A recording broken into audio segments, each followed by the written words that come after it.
বনি ইসরায়েলের মধ্যে এক ধনী লোক ছিল, যার কোনো ছেলে মেয়ে ছিল না। তাই তার সম্পদের উত্তরাধিকারী ছিল তার এক ভাতিজা। কিন্তু সেই ভাতিজা তাড়াতাড়ি চাচার সম্পদ প্রাপ্তির আশায় চাচাকে হত্যা করে। অন্য বর্ণনায় ধনী লোকটির একজন মেয়ে ছিল, সেই মেয়েকে বিয়ের প্রস্তাব দেয় ওই ভাতিজা। তখন চাচা প্রস্তাব নাকচ করে। তারপর ভাতিজা তার চাচাকে হত্যা করে রাতে লাশ গ্রামের অন্য জনের দরজার সামনে রেখে আসে।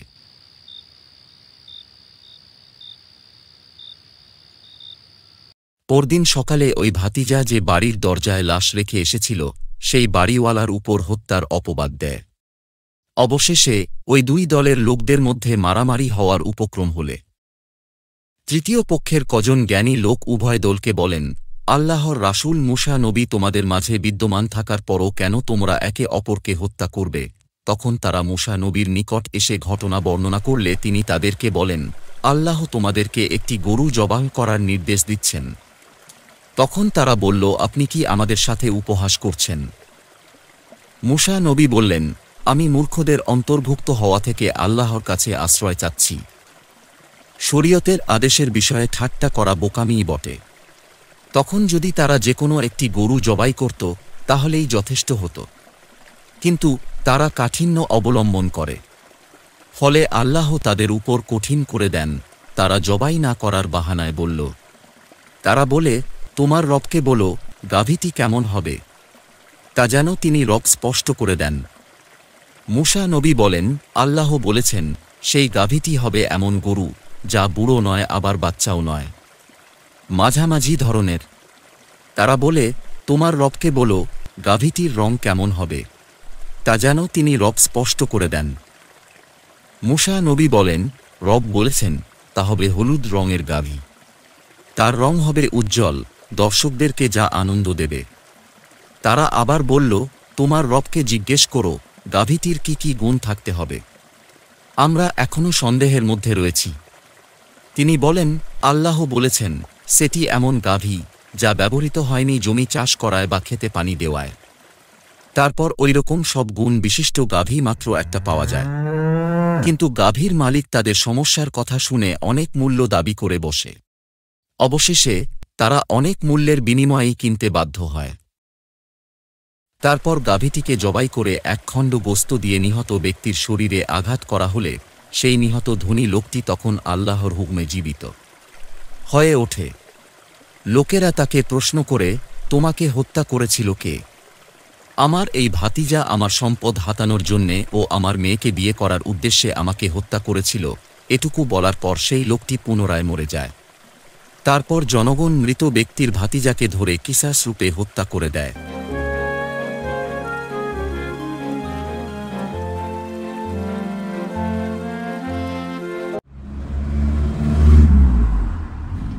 একটা ছোট শহরে বাস করত এক সৎ চরিত্রের মেকানিক। প্রতিটা কাজই তিনি করতেন নিষ্ঠা আর সততার সাথে। এর জন্য তার আয় ছিল নিতান্ত কম। সেই অল্প টাকা দিয়ে টেনেটুনে চলত তার সংসার। একদিন কাজ সেরে বাড়ি যাওয়ার পর তার স্ত্রী তাকে বলল,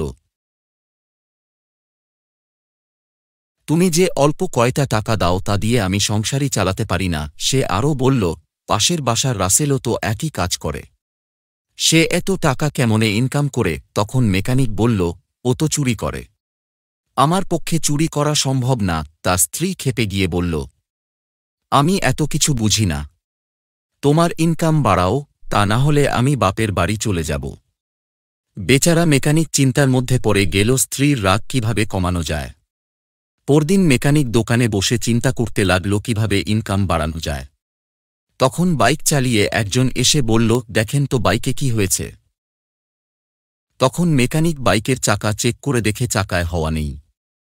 কিন্তু তার যে প্রচুর টাকা ইনকাম করতে হবে, তাই সে আবার চাকায় ইচ্ছে করে পরেক ঠুকিয়ে দেয়। তারপর মেকানিক লোকটিকে বলে, চাকা পাঞ্চার হয়ে গেছে। লোকটি বলল, রাস্তাঘাটে কত কিছুই না থাকে, তখন সে চাকাটা ঠিক করে দিতে বলে।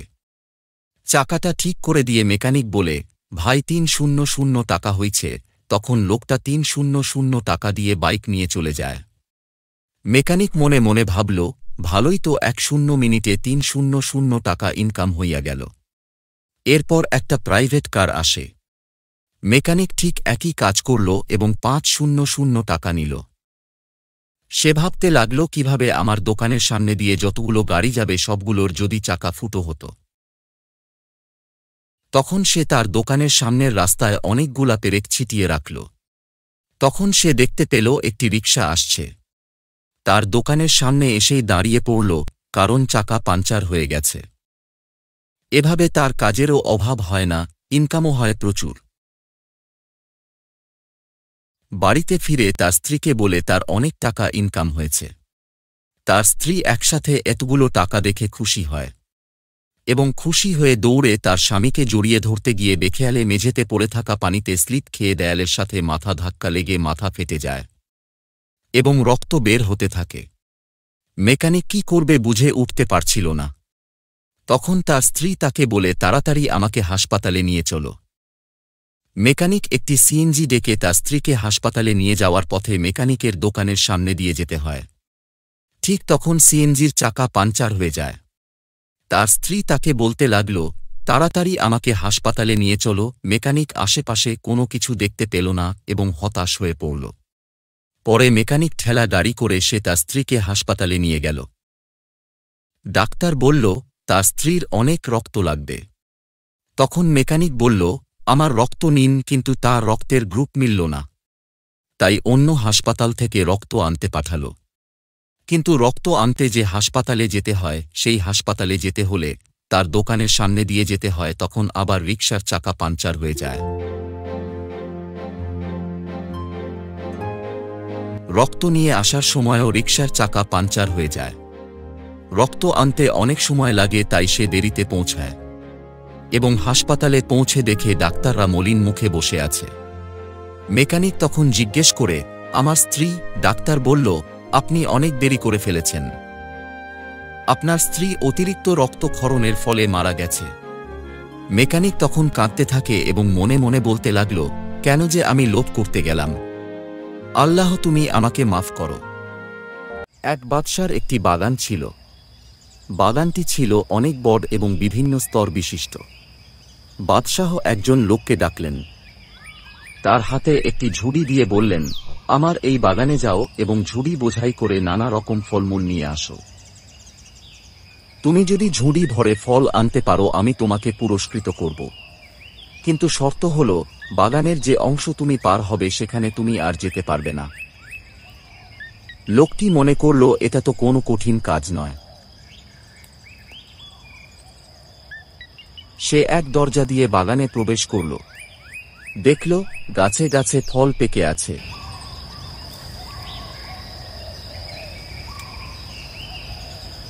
নানা জাতের সুন্দর সুন্দর ফল।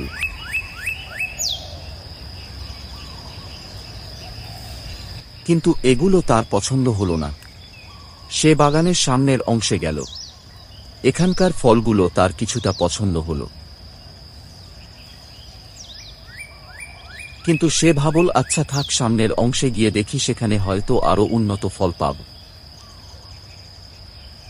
সেখান থেকেই ফল নিয়ে ঝুড়ি ভরব।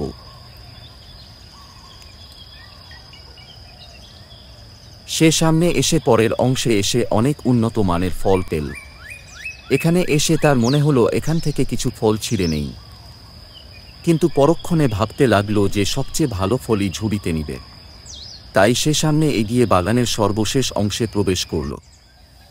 সে এখানে এসে দেখল ফলের কোনো চিহ্নই নেই। অতএব সে আফসোস করতে লাগলো আর বলতে লাগলো, হায়, আমি যদি বাগানে ঢুকেই ফল সংগ্রহ করতাম তাহলে আমার ঝুড়ি এখন খালি থাকত না। আমি এখন বাদশাকে কি করে মুখ দেখাবো? ঝুড়ি সহ বাগানে প্রবেশকারী লোকটির সাথে আমলনামা সহ দুনিয়ার বাগানে প্রবেশকারী তোমাকে তুলনা করা যায়।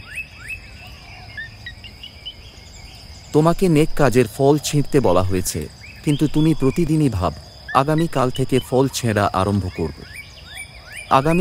আগামী দিন করতে করতে তোমার জীবনে আর আগামী দিন আসবে না। এভাবেই তুমি শূন্য হাতে আল্লাহর সামনে হাজির হবে।